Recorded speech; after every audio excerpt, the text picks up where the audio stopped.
All right, David Hippensteel, thank you so much for making the time, man. I really appreciate it. Absolutely. Good to be here. Good to see you guys. Yeah, Always. likewise. I'm very excited about this episode.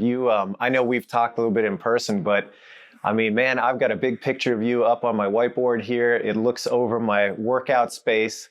I've been following your career for a long time in the CrossFit world, and I just think you got such an awesome outlook on things, and obviously such an accomplished athlete that people can take a lot of inspiration from what you've accomplished. So I'm super pumped to have you, man. Thanks for doing this.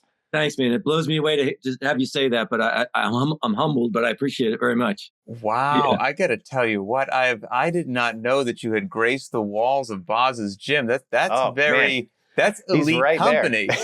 there. Okay, And I've seen it in person. That's all right. true. Yeah.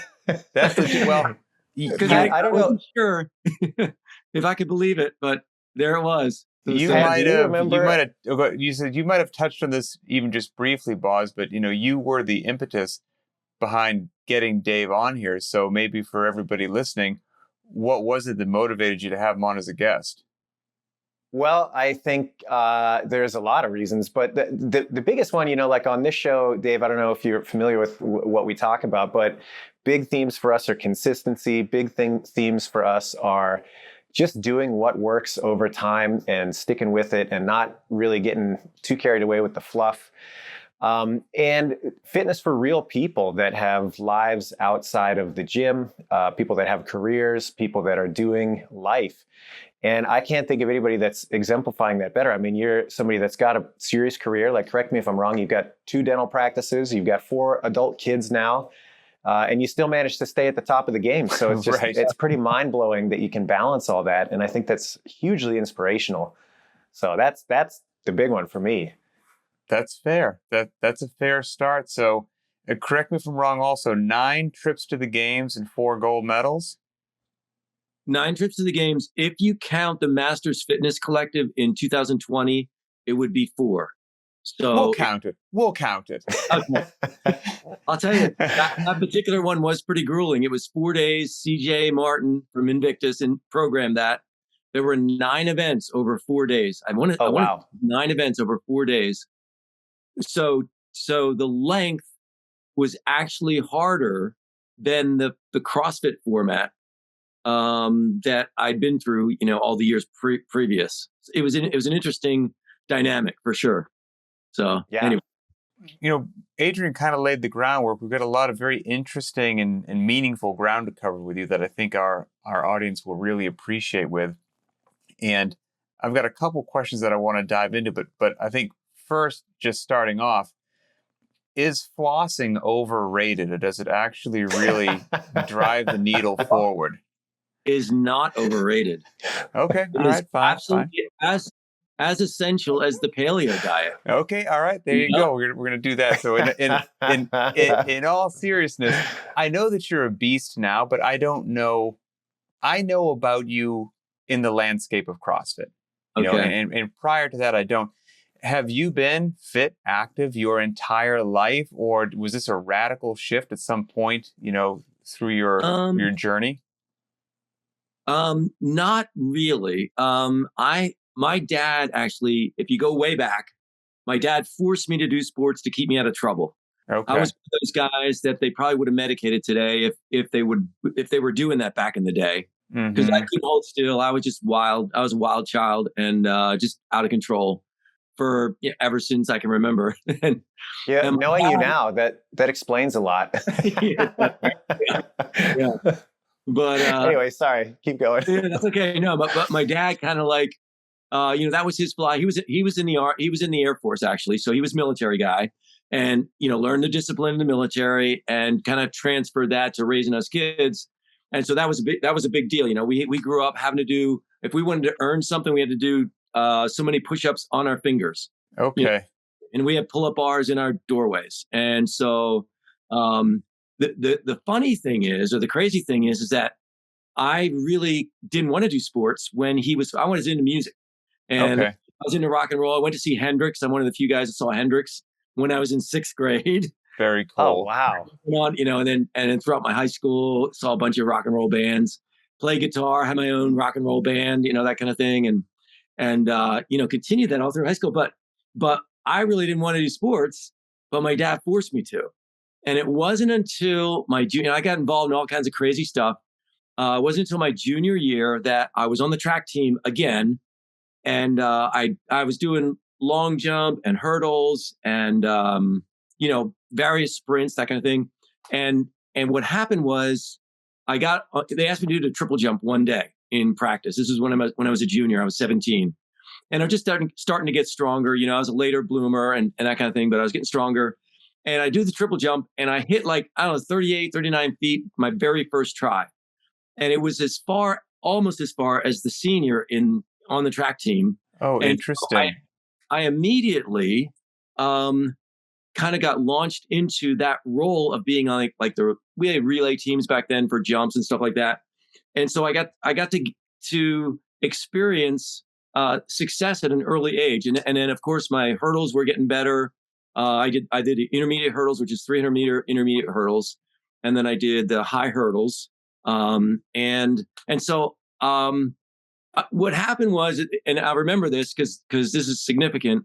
I went home that night after doing 38 feet in the triple jump, 39 feet, whatever. And I looked in the mirror and I said, why am I trying to destroy this body that God's created? He's obviously created me for a purpose with certain talents and gifts and abilities.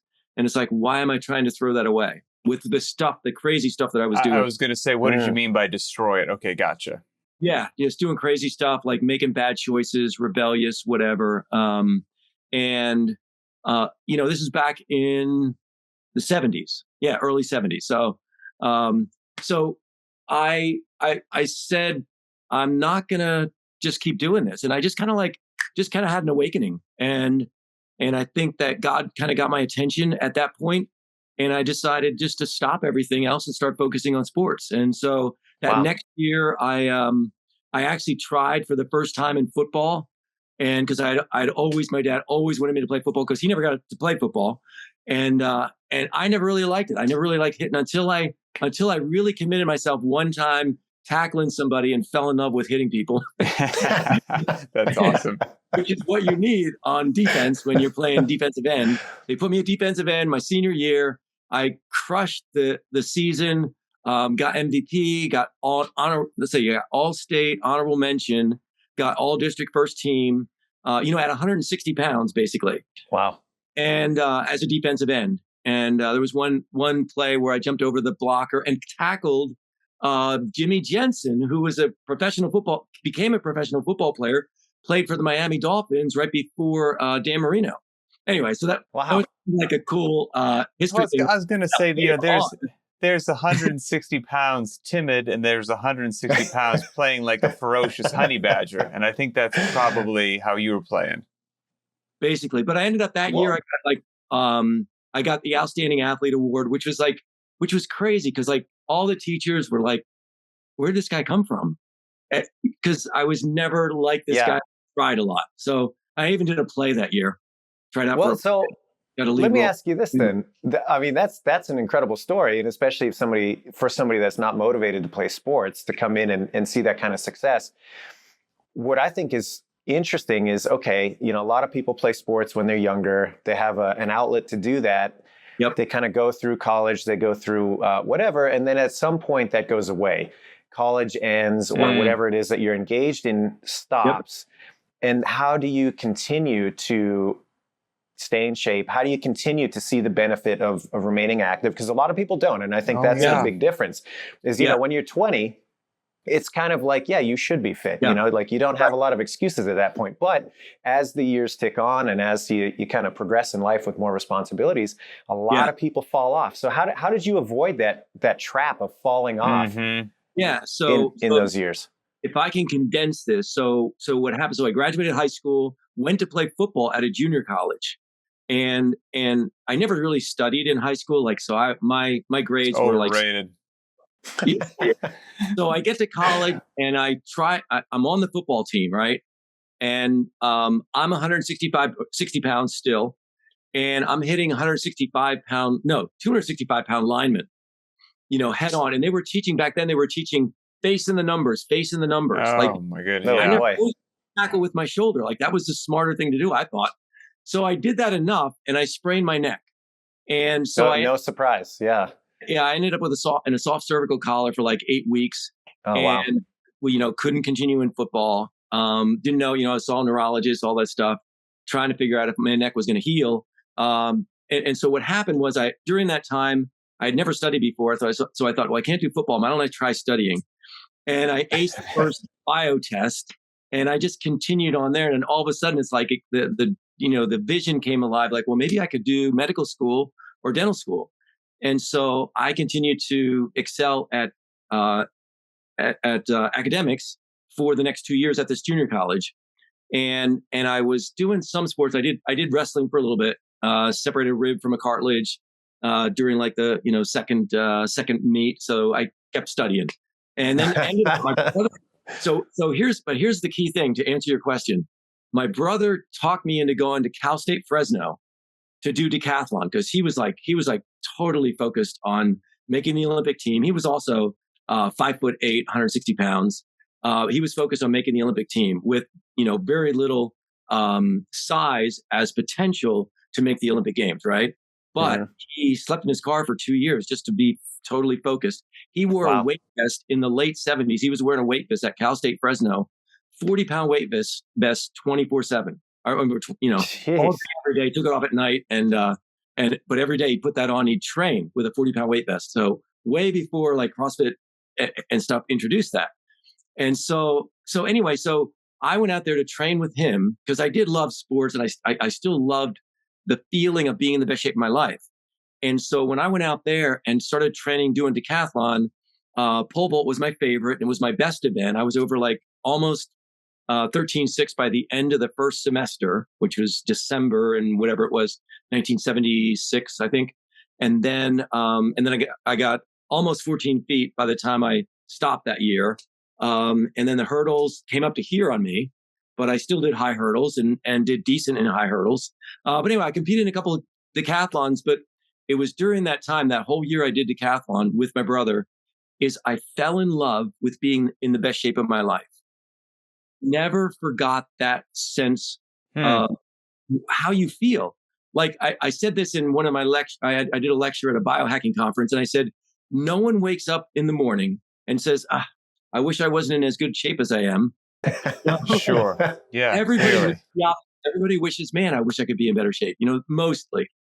And so anyway, I ended up, and then the next year I was on the diving team. I was a walk-on diver, springboard diver, because they didn't have a diver. And it's like, man, I want to do diving. Like I never got to do that. So I got to do that for a year and travel all around California. I think you've kind of answered my question well, which is, first of all, you're an interesting character. And what I mean by that is everything that you don't like, you excel at. You're like, I begrudgingly was forced to do sports and just crushed all these different disciplines. I wasn't really big into studying in high school. Aced my bio test, decided to go to med school. That's fantastic and hysterical and not a path that many people get. But it also seems like whether you knew it or not, your upbringing was far more athletic than most people. And not only that, but you were almost, for lack of a better way to say it, a CrossFitter, like a generalist. Like you just named darn near every sport under the sun, from long to short to explosiveness to diving to decathlons to wrestling to track. I mean, it makes a whole lot of sense now. I mean, that this is just what you've been doing for a very long time. When in the world did CrossFit enter your life? So interesting, because so when I was in dental school, so after college, went to dental school and kind of I stayed running and did stuff like just tennis, pick up tennis, or I remember one time I went out with a friend who used to be a runner. He was a classmate of mine in dental school, which we just reconnected. But we went out and did a run and did a pyramid of pull-ups from 1 to 13 and back down. Oh, awesome. Yeah. I'll have to try that sometime. But next time I come down. But anyway, we did that. But I remember not being in the best shape of my life while I was in dental school. So I was still decent shape, because you didn't lose it that much that fast at that age. And when I got out of dental school, I first built my house. And then I said, I need a sport. I said, I don't want to just do running. I want more of a challenge. I want more diversity than just running. So it's like triathlon. What else is there? It's like, I wanted to do Ironman. And so I ended up doing a bunch for like off and on for probably 20 years. I ended up doing Olympic distance triathlons and sprint triathlons. Okay. I trained one time for a half Ironman. And but I ended up getting, it was just too much, like with work and with all those training hours. I ended up getting sick, got pneumonia and mono actually that year. Oh wow! So, so I had to back off a little bit and that kind of thing. But so you are human. Finding out that more just in the last couple of years, but we'll get to that. Yeah. But then I did end up. So after I did triathlon off and on, I needed a sport that was going to take my mind 100 miles away from my career, because my career was kind of really, it was doing well, taking off, but I was stressed out, raising a young kids, family, all that stuff, had built a house. But there was just that need for me, intensity, something healthy, a healthy outlet for whatever reason. So I discovered dirt biking. I always wanted a dirt bike, and I got on a dirt bike, and I started racing dirt bike for the next 5 years, and had a couple broken bones. Broke a collarbone, back strains, a bunch of stuff. Injuries, comes with a tear. I never broke a bone until that point. Pole vault, football, wrestling, but that's why it probably only lasted 5 years. And I decided I tore an Achilles. It was after that injury that I decided, like about 6 months later, I got back on the bike, rode a little bit. I decided I'm not going to compete anymore. And, but that was from age like 40 to 45. And so, and then got back into triathlons because my son, John, was at the age where he was just like really getting into it. And then he ended up going to the Hawaii Ironman, qualified as a, let's see, wow. 2011, he would have been 24. And he qualified for Ironman and got to go there that year. But I got back into triathlons a little bit, all the way up until I started CrossFit, when Heather called me one night and she said, Dad, you're going to love this new sport. And that was the end of it. She had gotten involved with CrossFit. She was a diver in college at University of San Diego, and met Stefan. I think he was at University of San Diego doing some Stefan Roche. Okay. Right? Yeah. So she met him and she was doing CrossFit. So what year was this that she brought it to your attention? I was 56, I think, at the time. I was 55 or 56, probably 55. So that would have been 11 years ago. And so, let me guess. Yeah. You were all in. That's remotely possible. Yeah. Okay, so where did you start? Did you start doing CrossFit workouts on your own? Did you find an affiliate right away? Like, how did you get your feet wet? Oh my gosh, yeah, you're gonna love this. I did start on my own, and this was in 2012, and 2011 actually. So the summer, and she went to Signal. She was up doing an internship at Eddington Electric, or one of the electric companies up in LA, and she got to CrossFit, Signal Hill CrossFit, I think. Okay. Up there in LA, and she said, Dad, you got to come out. You got to do a workout. Everybody wants you to come join and do a workout with us. So I planned on that. I usually visited my kids. 3 of them went to school in California, so I'd visit them at least once a year.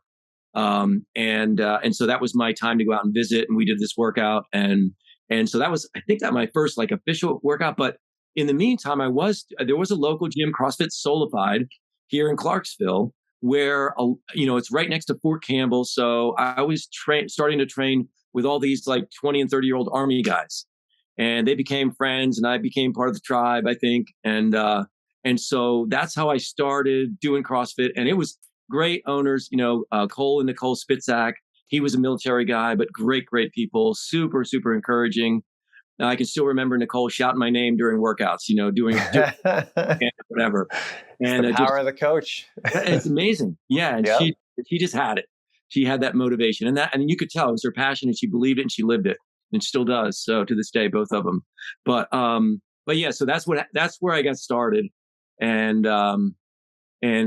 kept in touch with Heather. And then of course, there was rivalry going on between Heather and I, which still is. That's awesome. Yeah. That is awesome. That's great that you've kind of made that a family affair, or at least Heather, your daughter, has made it a family affair for you.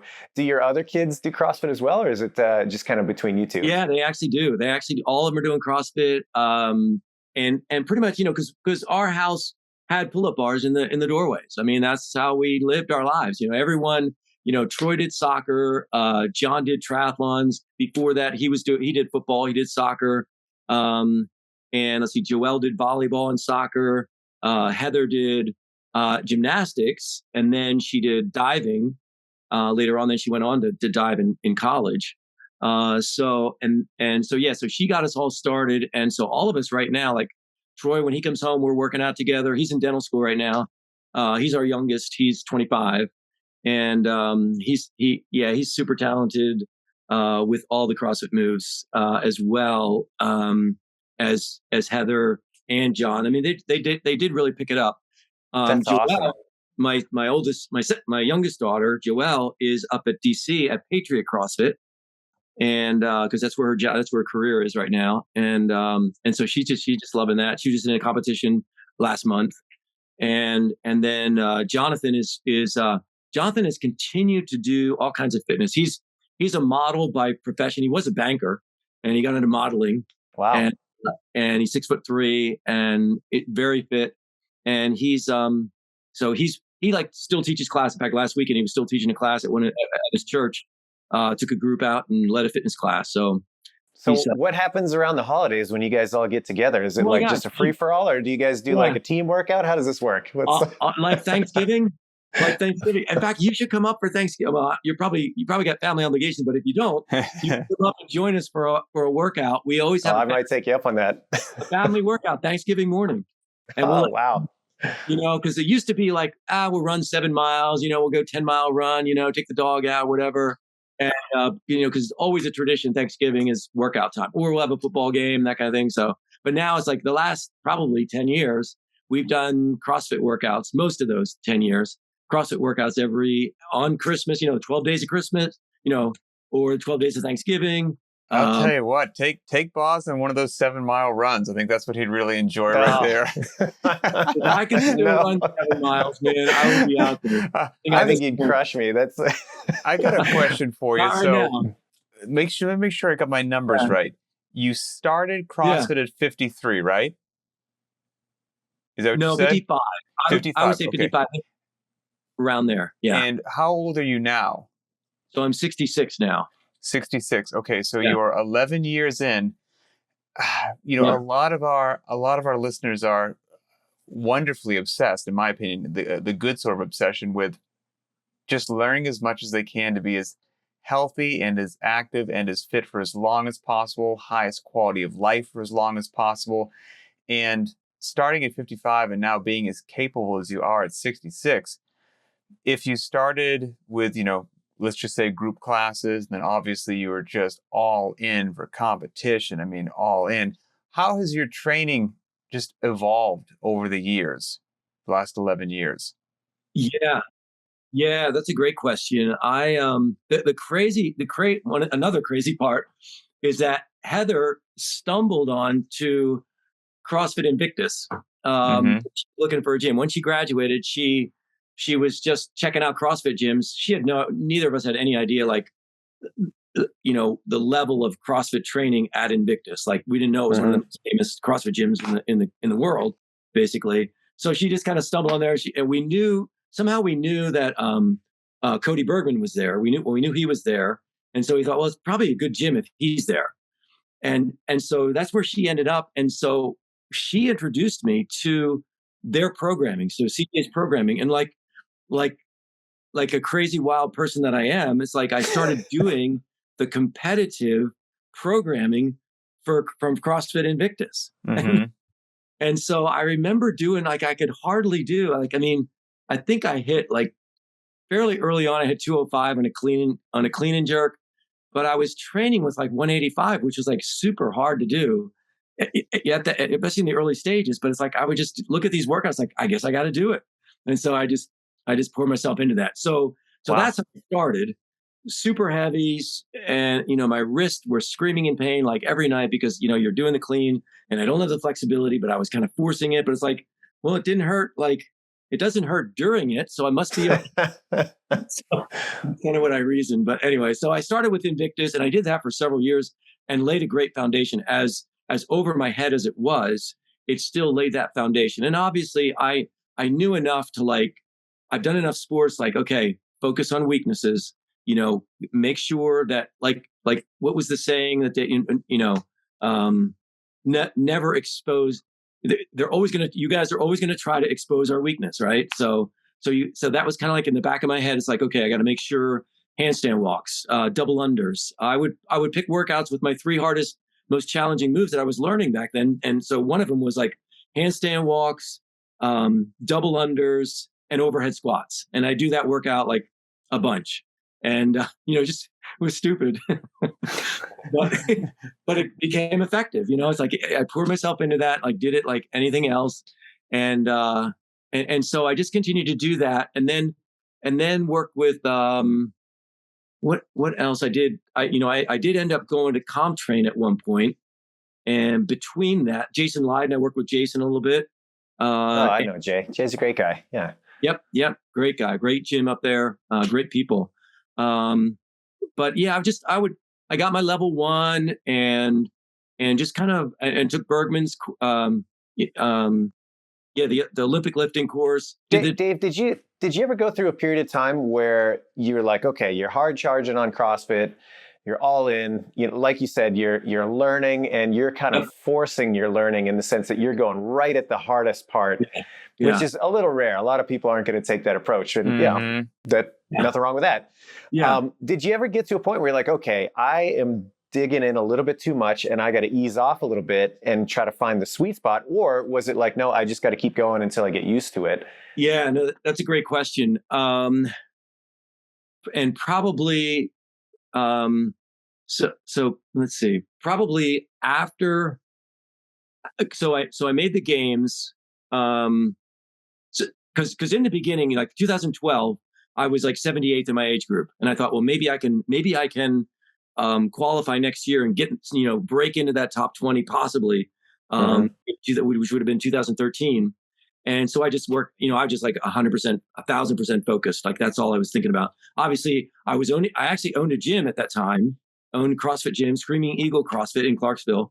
And so I did have a little bit more time to focus on training, and then I was coaching and running the gym, that kind of thing. So, but by the next year, so that was 2012. I actually started the gym in 2013, but I was ready for the Open in 2013, and actually I won the first Open event, and then I ended up winning the Open that year, which just blew me away. Like I was in shock. Like, how did I do this? But it's just like, okay, I must be onto something. And so I just continued that heavy hitting stuff, and probably doing too much heavy stuff. But so by the time I made the games again, so I went in 2013, 14, and 15. And in 2015, was that 59? Anyway, when I was 59, my last year, I made the games and ended up, I think it was 9th. That was my worst finish at the games over the 9 years. But it was after that, I think somehow I thought, okay, I think I am doing too much heavy stuff. I was doing Smoloff, Smoloff. Oh yeah, the squat program. Yeah. I was doing like, probably not a great idea doing 10 sets of 3 at 310 at 160 pounds, Well, I guess that was kind of my question, is all the stuff over the just decades and decades that you have, put your body to. And then, there are demands that competitors need to expose themselves to, which I would tell a regular person are borderline negligent and you shouldn't do, quite frankly. It's just not necessary. But if you want to compete at the highest levels, you're going to go there. But that's the difference between competition and GPP for just regular life. And I'm kind of curious now, I'm sure you've got, no regrets, I would assume. I mean, you've had an amazing career, but how are knees, back, shoulders, to this day, all good to go? And if so, what do you attribute that to? Do you have like a serious kind of regime you do to take care of yourself? Yeah, it's good. That's a great question, and that's kind of where I'm at. And because when 2006 when I won in 2016, I thought I'm getting the right balance now. I'm like, I stopped doing a lot of the heavier stuff. I mean, I still was obviously, Sure. but I kind of was trying to figure out how to balance that. So I think I did my own programming, and then it was after that I connected with Ben. I emailed Ben, and he immediately got back to me, and that was, I just really had a lot of respect for him and what he did. And Heather, my daughter Heather, knew him, and always, talked very highly of him as well. So we ended up, he right away he assigned me a coach. Dan DeLamba was my coach for the next couple of years, and so I was, but he really respected, like, I've accomplished a lot on my own, and so he just kind of gave me a lot of freedom. Like, I would do some of their workouts, and then I would still stick to things that I thought were working. And that continued to work, 2017, 2018. And then 2019 hit, and I was pushing too hard in 2019 because it was my 4th year. So I knew it was going to be super tough. And the other issue was Perna was there, the guy that was winning the Open that year. And then he ended up, we found out, was doing roids, so doing steroids. So I think seeing that, I was pushing myself too hard, and I ended up with a back injury 2 weeks before games. Typically, my back injuries, it's like I can fix them in a day because I understand Arasti's to an extent, to a very large extent. I understand massage therapy, and I can fix. It's usually 90% of the time it's muscular. For a back injury for me, like if I tweak my back, we've all done that in CrossFit, and I was able to fix that fairly quickly. But in 2019, it was like 2 weeks before, and I was like, this is a little more serious, but I think I can still fix it. So I worked usually sometimes I'll have to spend 4 to 6 hours after I tweak my back to work those muscles to relax them, and wow. the next day it was a pretty magical discovery that I found, which really got me through those gold medals those years. But then when 2019 hit, and then I couldn't turn off my competitive edge. And I still, unfortunately, I went through the games with with what I found out later was 2 herniated discs, excruciating pain down my leg, should not have competed. But did anyway, because I have a profession to protect. I have an obligation to my patients. It's like, I can't be doing this, this warrior weekend stuff. But I didn't know how to turn that off. I was so focused, and I really thought, well, the next day, better events for me, maybe I can, but it was bad. And all night long, it was excruciating pain. My whoop was at like 13% recovery, or 10% the next day. So, so hindsight, I wouldn't have done it. But the only good thing is I did get 5th, and so I was kind of glad, but really I shouldn't have done that. I would never encourage anybody to do that. But that was a kind of a wake up call that year, 2019. But I did come back from that. Remember 2019, the Open was in October. Yeah, it was that weird. We had that weird double Open year. Yeah. So the day I went to the surgeon to evaluate whether I was going to need back surgery, I felt a slight bit of relief. And this was about a month after the games. So in August still, end of August, middle of the end of August. And he said, look, if you feel any relief at all, you should not go for surgery, which was great that he gave me that advice. I was referred to him by a good friend of mine who's a physician in town here. But so I ended up obviously not going through surgery. But finding out there were 2 major herniated discs, L4, L5 area, and swimming and biking were the 2 things that if I started the day with that, it would ease the pain. But it was still a month. It was like all night long. If you know anybody that's had that, it's terrible. That shooting pain, and some people don't recover from that. I was at the gym doing on my back, doing like dumbbell bench press and I could do pull-ups, so I could do strict pull-ups. And I just gradually would work in more and more things to get ready for the Open in 2019. Because I still didn't win it. As long as I was getting better, I thought, and I just learned. In fact, when we were testing at games, Jason was there from Arasti, the CEO of Arasti. He said, "Motion is lotion," or lotion. And so, and he told me that this year. So I look back, it's like, yeah, that's what was happening. When I go swim or bike, it would ease the pain on those discs. So anyway, I did come back that year and won the Masters Fitness Collective, because obviously it was 2020, so it was COVID year. And I felt like this is a great thing. I'm really super happy that I was able to come back my 5th year in CrossFit space, and really have a good event. Obviously it wasn't everybody there, but enough guys were there that it was legit, and that kind of thing. So well, and just to come back from a significant injury like that, I mean, that's always hard to do, and especially in a condensed time frame, and especially when you've got other things going on. Like you mentioned, you got other responsibilities. You're not just training as an athlete. You've got a full-time career. This is a pretty full life. And so I'd actually like to turn the conversation a little bit towards that. It's like, man, you have done so much on the athletic front, and yet you also have like a real life. You've raised kids, you have a career, it's demanding. Like, how do you find the time? What advice do you have for people that, I think we all have those moments where like, oh, I don't have time. I not today. I don't have enough time to get in the gym. How do you find it? Where do you carve it out from?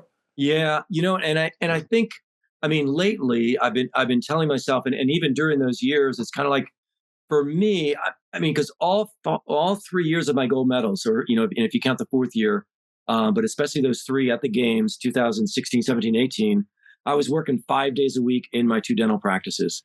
So I was like the only one. I hadn't had associates yet. So I was doing 5 days a week, and I had my routine down where I take 2 days off on my long days at work, Tuesday and Wednesday, because I would be out an hour drive to work, and back. And so I'd have to, just take off those days. It was too much to drive home, be home at 7:00 and like think about working out. So I just took those 2 days off. And then 5 days in a row, from Thursday, Friday, Saturday, Sunday, Monday, I would do an hour workout on Friday, say, and then on Thursday, actually, and then another hour on Friday. And then Saturday and Sunday, I would do like 3-hour workouts. And Monday, I would do another hour workout. So that was my routine during all 3 of those years of gold medals, 16 through 18. And I think but getting to your question, it's like, how can you fit that in? It's like, I had to fit it in to have a healthy outlet for my stress, because obviously, and stress can be good. But you've got to have a way to deal with your mental stress and your responsibility stress. Okay. It's just normal. And for dentistry, it's super high demanding, because not only is it managing people, staff, and understanding patients, listening to patients, but it's also very exacting technique wise. And so everything has to be functioning. You've got to be 100% focused when you're doing your work. It's like, it's mini surgery basically. And more and more surgical side of things as the last couple of years have gone on. But it's like finding that balance of, wow, if I don't do this, I'm going to stress a lot more. And so many people, you see so much deleterious or non-constructive ways of dealing with stress that you've got to find out. You got to discover the magic of CrossFit or some sport, but especially CrossFit. I think it has a way to relieve that stress.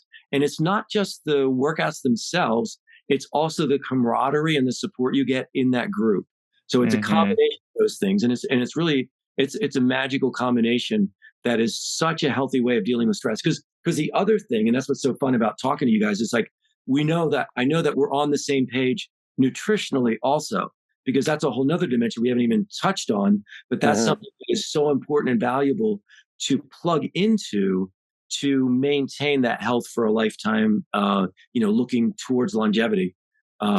So you said 2 things in there that I think were really, really just gems. And the first one, I don't know if it was conscious or not, where you're talking about how, okay, I had this really busy week.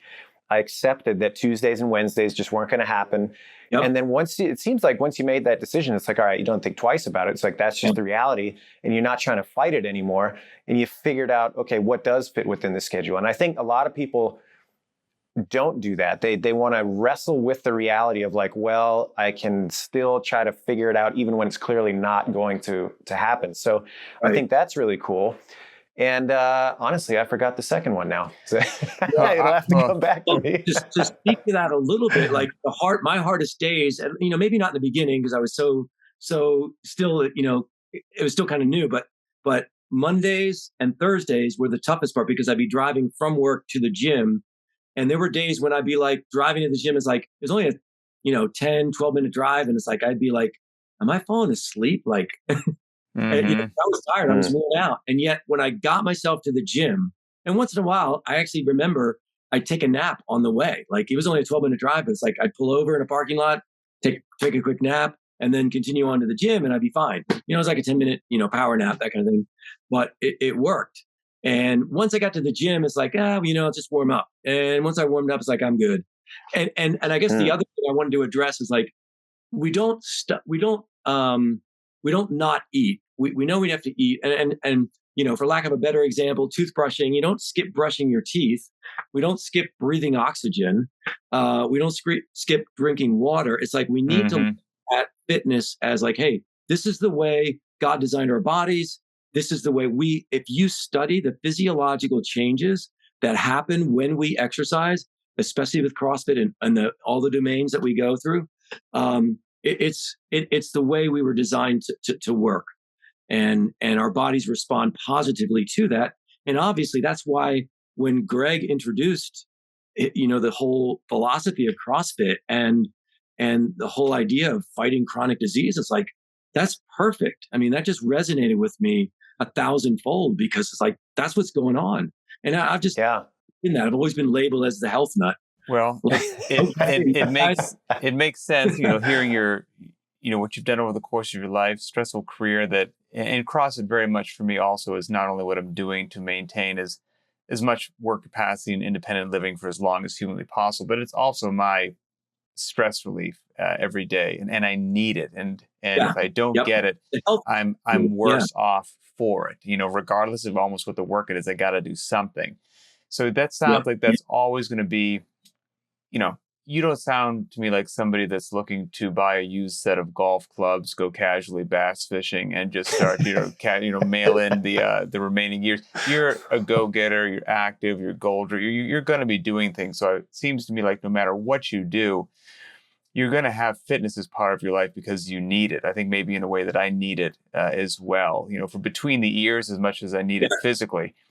But do you see? I mean, you're steaming hard, and you've been steaming hard for a really long time. Yeah. Do you have any sense of when your workouts will become, for lack of a better way to say it, more recreational and not so much focused on where am I on a leaderboard? Yeah, right. Yeah.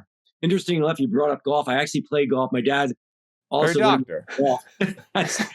So I was in tournaments when I was 8 years old, but when I discovered football, I actually just preferred the faster sports, even when I was in rebelling against sports. But anyway, but yeah, the reality of it is like, I have to, I've been actually the last couple of years and obviously this year was one of those years that circumstances worked out that I didn't make the games, and which still led me to the highlight of my career, which I'd still love to talk about, the opportunity, the honor I had to test the games workouts before the games this year. It was just like, as a huge part of when I look back at my 10-year career, it's like, that's going to go down as like one of the top highlights. It was invaluable. It was invaluable having you there. Your insights were second to none. So yeah, appreciate that. But this year, it was after my back, I recovered from my back injury. But then after winning the Masters Fitness Collective in 2020, I was wanted to do Legends, and that was actually a mistake. Looking back, I mean, obviously, was it a real mistake or whatever? But it was. I didn't give myself enough rest between, because I was like, I trained from the Open was in October 19, then it was the qualifier, and then it was training for the games, and then the games weren't. So, but then there was still Masters Fitness Collective. So I had trained a solid year from my back injury. And everything was great, but then it's like, okay, now I should have said, now I need to rest. I don't need to do Legends. It's okay. But it's like, I had the invite. It's like, man, I want to go. And again, couldn't turn it off. And I ended up tearing a meniscus in my right knee, doing some heavy lunges, just full preparation. I had done a bunch of squats, heavy squats, and then I did some lunges. And I normally don't do a lot of heavy lunges, but I just like, I want to get ready. I want to be ready for everything or anything. And so that was kind of another wake up call, because then obviously I couldn't do legends, and it took me, I couldn't do double unders.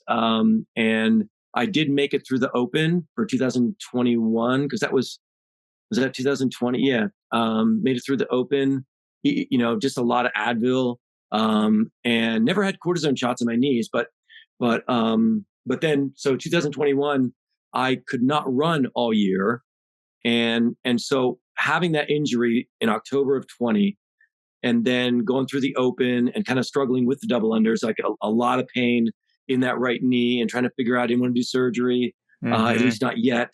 And tried a bunch of different things. The hyaluronic acid is the lubricant. Tried that. And then eventually for the games, I actually did a cortisone shot, which I'd never done in my life. And I don't want to do it again, because I know it's just a Band-Aid is all it is. But to answer your question, it's like, yes, unfortunately, I have to slow down. And obviously this year it was my knee, and then during the overhead squat workout, it was my back that got tweaked. And so that's a whole nother subject, but it's frustrating to actually realize, hey, I'm not unbreakable. So yeah, and slowing down. Yeah.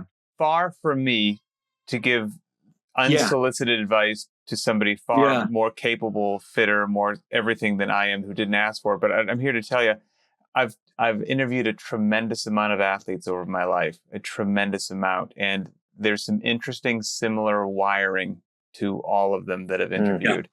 And a lot of them are harder on themselves than anybody is hard on them. And so I'm here to tell you that every athlete is driven and motivated and dealing with their own angels or demons that drive them to work out as hard as they are. But whenever that phase or stage comes in your life that, you hang up either, I don't want to say competitive drive, you probably always have the drive, but you hang that up on the wall and you allow yourself and give yourself the grace to be like, I'm entering a new phase now. I'm going to take things maybe a bit easier. The volume's going to go down. I'm not going to care if this is quite off my old PR.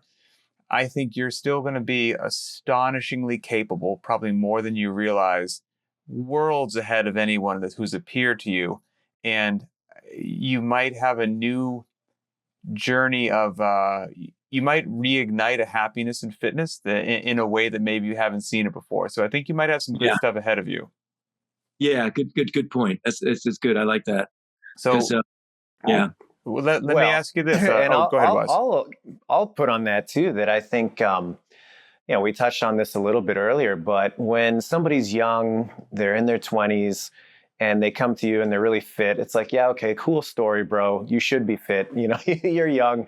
But to be able to sustain that decade after decade after decade and still approach it with such enthusiasm, and to still be able to see the benefit, and to enjoy it, and to have that kind of exude through, I think that's really powerful. And I think that's really important for people to see.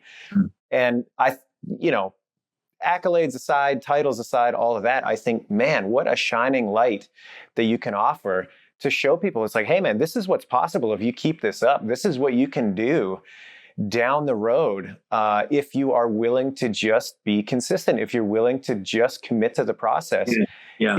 It can really take you a long way down the road. And I think it's the coolest thing to see that body of work. I agree. Again, titles aside, doesn't matter. That stuff, that's great. It's awesome. But the example that I think you set and put out there in the world, that is such a cool thing. And I think you inspire a lot more people than you probably recognize. And I think personally that there's a lot more people that should know about what's possible through people like yourself. So I think that's a huge aspect of whatever comes next for you. Yeah, in my opinion. I would agree. Well, I think that's a great maybe way to wrap it with just one final question for you, which is, what is next? Yeah, just to address that, it's like that's what I've always said. Even with the gold medals, it really still is about like inspiring the world to fight the chronic disease war we're in right now. and that's the real battle. And if what we do on the CrossFit floor inspires people, that's what it's supposed to do, I think, and I think that's what it does, and I think that's that should be our goal. And as far as like continuing, man, it's like I'm trying to figure out what I can do. What's the balance? I don't want to keep going down steps and having feeling like somebody's stabbing knives in my knees right now. And I haven't figured that out yet, and yet it's happening a lot more than I'd like it to. And obviously the back stays in check, but there's still that numbness that just started this past year. It's happening that I can't explain. It's not all the time, but it's there. So I gotta start listening. I mean, I have been listening, but I'm trying to explore it even more. So I need to figure out, is there a way? Because it really is. At the end of the day, it's about longevity. How can we be healthy? Yeah. We're fighting chronic disease, but also orthopedic health, not just physiological, aerobic health, all that stuff. It's also about orthopedic health. In fact, I just reached out to an orthopedic surgeon who's kind of specializes in the aging athlete, and she's worked, I believe, with a bunch of professional athletes and trying to figure out. So I have actually a meeting with her on Friday to talk about. Great, yeah. So well, I tell you what, we absolutely wish you well. Thank you so much for sharing your time, your stories. I think people are going to really enjoy learning a whole bunch about you that maybe they didn't know just from watching you compete for so many years at the games. Yeah. So again, thank you so very much. And as we say at the end of all these episodes, Adrian and I want to hear from all of you out there in the community. So find this episode on the btwb YouTube channel. Post your thoughts, feelings, got questions, ask them there in the comments. We read them. Got ideas for future shows or guests, throw them in there as well. We always appreciate that. So for David Hippensteel and Adrian Bosman, I'm Pat Sherwood. Thanks for your support, and we will see you next time.